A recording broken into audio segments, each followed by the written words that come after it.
হ্যাঁ, খাইয়ে দেখবেন, খাওয়ার পরে বলবেন যে না এটা কি খাইলাম। এগুলো এগুলো নিয়ে তো আমি অভিজ্ঞতা জোগাড় করি, ওই যে এক্সপিরিয়েন্স না কি বলে না। ভাই আসসালামু আলাইকুম। ওয়ালাইকুম আসসালাম। ভাই আপনার বনমালী রিসোর্ট কেমন লাগতেছে ড্যাংমারিতে? খুবই ভালো। বাংলাদেশের কোন ট্রু সৌন্দর্য যদি কেউ দেখতে চায় এখানেই আসা উচিত। সোহেল চা কি আর হবে না পরে? চা হবে। আমরা আছি বনমালী রিসোর্টের সুন্দরবন লাগোয়া ড্যাংমারি খালের ভিতরে।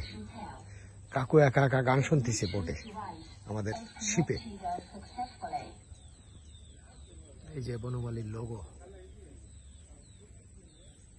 তার ভিতরে ঝিরি ঝিরি বৃষ্টি, খুব সুন্দর। এটা ধানসি বন, খুব শক্ত এই বন, পা কাটে খুব।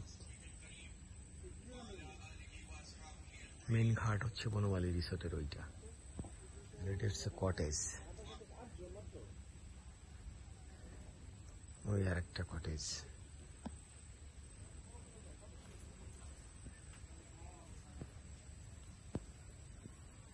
দূরে একটা নৌকা যাচ্ছে না, আসতেছে এদিকে।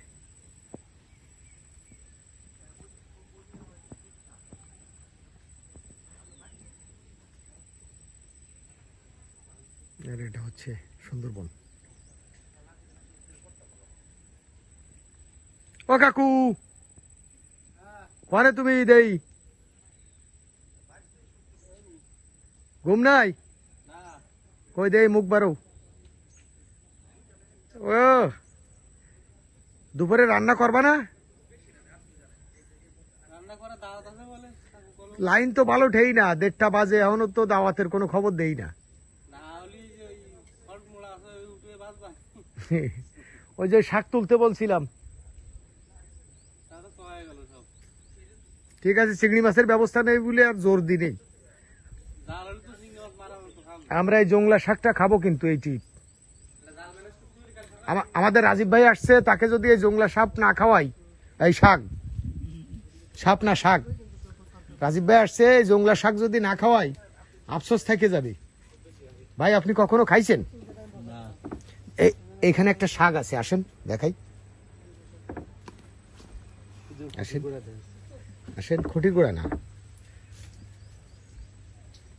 আসেন এই পাশে, আসেন এই পাশে। হ্যাঁ, মাথায় টাক তো জল জল করে। ওই যে শাকগুলো, এই যে শাকগুলো, দেখেছেন? খাওয়া যায় এগুলা? হ্যাঁ, এটা খুব মজা লাগে, খুব মজা লাগে। চিংড়ি মাছের ব্যবস্থা নেই বলে মাছ মারতে যাওয়া কথা, একজনের ঘেরে যে উঠবো মাছ মারবো, কিন্তু সেটা আর হলো না। মহসিন ভাই কেন আমরা আজকে চিংড়ি মাছ দিতে পারবো না? দুর্নীতি করতেছে। কারণ কি? আমাদের মূল নেতা দুর্নীতি করতেছে। নেতার বিরুদ্ধে আমাদের কিছু করা উচিত, আন্দোলন করা উচিত। সে এই বৃষ্টি দেখে, কাদা দেখে সরে পড়ে টড়ে যে যদি অ্যাক্সিডেন্ট করে, এমনি রোগী মানুষ। চলো আমরা যাই। চলেন যাই। ভাই শুধু পাহারা দিবার ছবি তুলবে। সে কি পাহারা দেওয়ার লোক? জীবনে বিশ্বাস হয় আপনার? সে তো নিজেই নেমে পড়া লোক। যাই হোক, আমরা হচ্ছে এই শাক খাবো, শাকটা খাওয়াটা দেখাবো, শাকটা খাওয়াটা দেখাবো। এখন এই শাক খাওয়া দেখাইলে শহরের মানুষ এই শাক আমার কাছে অর্ডার করবে, আমি দিব কি করে? বনে ছাড়া পাওয়া যায় না, বনে ছাড়া পাওয়া যায় না। এটা হরিণের খুব প্রিয় খাবার, এটা হরিণের খুব প্রিয় খাবার। হরিণের শাক কি মানুষ খেতে পারবে? হ্যাঁ হ্যাঁ, খাইয়ে দেখবেন, খাওয়ার পরে বলবেন যে না এটা কি খাইলাম। এগুলো নিয়ে তো আমি অভিজ্ঞতা জোগাড় করি, ওই যে এক্সপিরিয়েন্স না কি বলে না, সেই অভিজ্ঞতা। এটা না, বেলায়েত ভাই যেতে বলছে খাওয়া যাবে। না, আমি খাইছি বহুবার, ভাইও খাইছে 2-4 বার। আপনি খাইছেন? ভাই মহসিন ভাই খাইছেন? মহসিন ভাই খাইছে, আমরা প্রায় খাই। হরিণ খাই, আমরা খাইতে অসুবিধা কি? আপনি যদি রান্নাটা ভালো করতে পারেন না, ঘাস তুলেও যদি রান্না করেন, ওটা খাওয়ার উপযোগী। ভাই আপনার হাসিটা খুব সুন্দর, হাসি দেখলে নেশা লাগে। এর পাশে একটা হ্যামক ঝুলানো আছে, দোলনা। আছে।